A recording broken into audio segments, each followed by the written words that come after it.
السلام علیکم بچوں، آج آپ کو ایک بہت ہی مزیدار کہانی سنانے جا رہا ہوں جس کا نام ہے ظالم ملکہ۔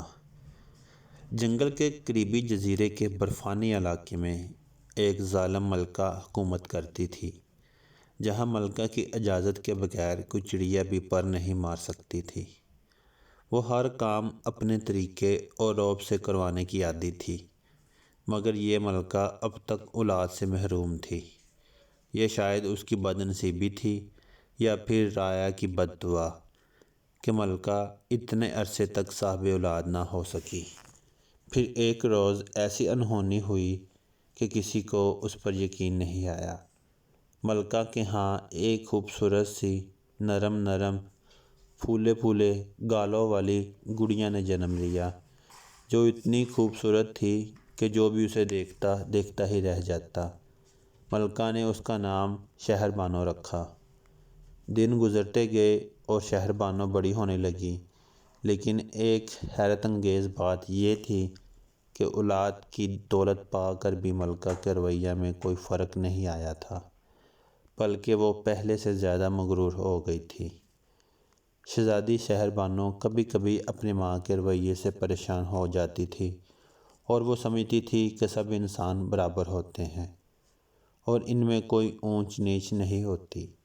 رایا بھی اپنی شہزادی شہر بانو سے بہت محبت کرتی تھی۔ ایک روز شہزادی اپنی ظالم ماں کو سبق سکھانے کا سوچا، اور پھر اس نے برفانی جزیرے میں برف کا مصنوعی طوفان پیدا کرنے کا فیصلہ کیا، تاکہ ملکہ تمام چیزوں سے محروم ہو جائے اور اس میں محرومی کا احساس پیدا ہو۔ اگلے روز ملکہ اپنے کسی وزیر کی غلطی پر اس پر گرج رہی تھی کہ محل کا دربان پریشانی کے عالم میں ملکہ کو طوفان کی خبر دینے پہنچا۔ یہ سن کر وہ سخت پریشان ہو گئی۔ اب تو اسے اپنے سارے ظلم یاد آنے لگے جو اس نے رایا پر ڈھائے تھے۔ ادھر طوفان بڑھتے بڑھتے محل کے دروازے تک پہنچ گیا تو ملکہ اپنے رویوں پر لوگوں سے معافی مانگنے لگی اور آئندہ کسی پر ظلم نہ کرنے کا عہد کیا۔ شہزادی شہر بانو نے جب یہ دیکھا تو اس نے مصنوعی طوفان کو ختم کر دیا۔ پھر اس جزیرے پر لوگ ہنسی خوشی رہنے لگے۔